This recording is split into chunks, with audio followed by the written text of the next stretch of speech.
And social media has become a large part of our everyday life. Oh, yeah, it's everywhere. It really is. And for some kids, that exposure happens rather early.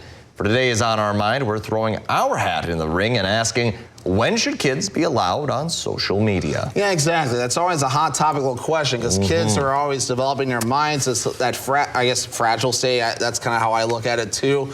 And I know some of these social media websites have rules, like I think 13 years old, I think is a rule for some of those platforms. I'm not sure if that's changed or not. But my personal opinion, I think you should wait. I think you should wait till you're legally an adult, 18 years old, to start getting a social media site, unless you get some kind of job or something like that, or something that says, hey, you can get a social media account or something like that. My parents kept me off social media until I got to college, which was really probably a good idea. I was immature in college or in high school, and even in parts of college too, honestly. So it was probably a good thing they kept me off social media then. Yeah, no, for that reason, parents usually know their kids best, so it's probably best for them to make those decisions. I know Case Kramer, he's one of our technical directors in the back. We were chatting about this on our mind earlier, and we were both on social media pretty young-ish, but it was kind of what our classmates were doing, 5th, 6th grade. That was kind of when it was all coming out, MySpace, Bebo, Facebook was becoming a thing. I think MySpace still exists if you look it up, and I think it does still exist. Maybe.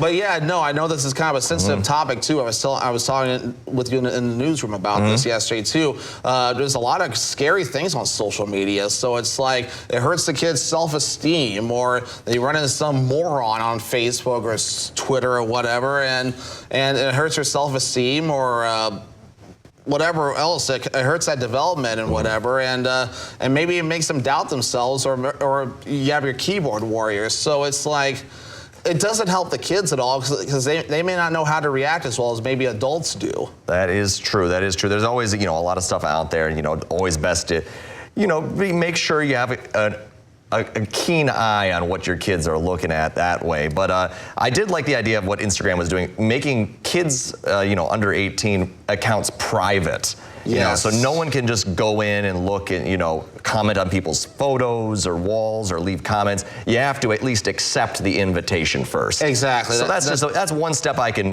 get behind there. That's really good too. And I think it's really good if parents or some trustworthy adult is involved, and if a kid gets a social media account, at least in those earlier teenage years, because again, that's a tough time. And I know a lot of teenagers will say, well, adults don't get it, and maybe in a way we don't, because times change so darn fast anymore. But you got to work together here, because we want what's best for those youngsters, because that's our future right there, and we want them to grow to be successful and I guess embracing of everyone. But anyway, yeah, absolutely. And part of that is also embracing technology. So speaking of technology, we got more to talk about. Let's get going to our next thing that's coming up. And coming up, we're going to share a historical tour that you won't want to be missing out on, that's happening this weekend in Wausau.